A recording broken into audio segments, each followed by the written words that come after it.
آپ کہیے کہ کیا اللہ کے سوا جو کہ آسمان اور زمین کو پیدا کرنے والے ہیں اور جو کہ کھانے کو دیتے ہیں اور ان کو کوئی کھانے کو نہیں دیتا، کسی کو معبود قرار دو گے؟ دیکھو اللہ تعالیٰ نے تم کو رزق پہنچا دیتا ہے، تم کہیں بھی ہو، تمہارا کھانا جو نصیب میں لکھا ہوا ہے تمہارے پاس آ کر رہے گا، تم کھا کر رہے ہوئے۔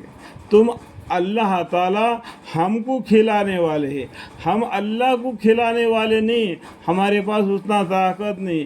ہم مسجد کو جاتے تو ایک لنگی اور کرتا اور ٹوپی اور ایک ٹاول ساتھ میں لے جاتے ہیں کہ وضو بنانے کے بعد پہنچنے کے لیے۔ کچھ لوگ وہ بھی نہیں لے جاتے، ٹوپی لنگی کرتا اور پہن کے جاتے ہیں۔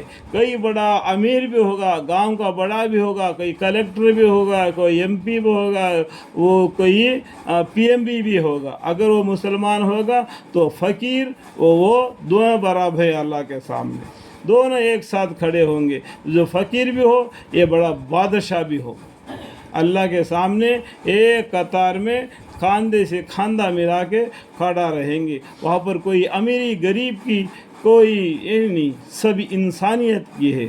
یہ بات کو جان لو، یہ اسلام سکھاتا ہے۔ اونچا نیچا دوسرے مذہب میں بتاتے، اونچے والوں کے لیے ان کے معبودوں کو دکھانے کا طریقہ ایک ہو جاتا ہے، غریب کو دکھانے کا طریقہ ایک ہو جاتا ہے، وہ لوگ الگ الگ طریقوں میں رہتے۔ یہ اسلام ایسا ہے کہ کوئی پی ایم بھی ہوگا، کوئی سی ایم بھی ہوگا، کوئی یہ فقیر بھی ہوگا، کوئی بھیک مانگنے والا بھی ہوگا، کوئی چپراسی بھی ہوگا، کوئی چپل سینے والا بھی ہوگا۔ جب وہ مسجد میں آ گیا تو ایک کے ساتھ ایک کاندھے سے کاندھا لگا کے کھڑا ہوگا۔ وہاں کوئی اونچا نیچا نہیں، سب کچھ ایک ہے، ہم سب ایک اللہ کے بندے ہیں، معبود قرار دے۔ ایسا دین ہے، اس کو چھوڑ کر کون سے دوسرے معبود کو تم قرار دے رہے ہو؟ ایسے اللہ کو چھوڑ کر کسی کو تم عبادت کر رہے ہو؟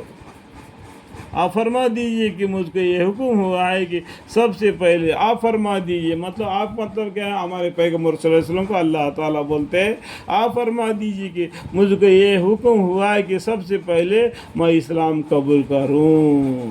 اللہ تعالیٰ سب سے پہلے اسلام کون قبول کیے؟ حضرت محمد مصطفیٰ صلی اللہ علیہ وسلم نے قبول کیے۔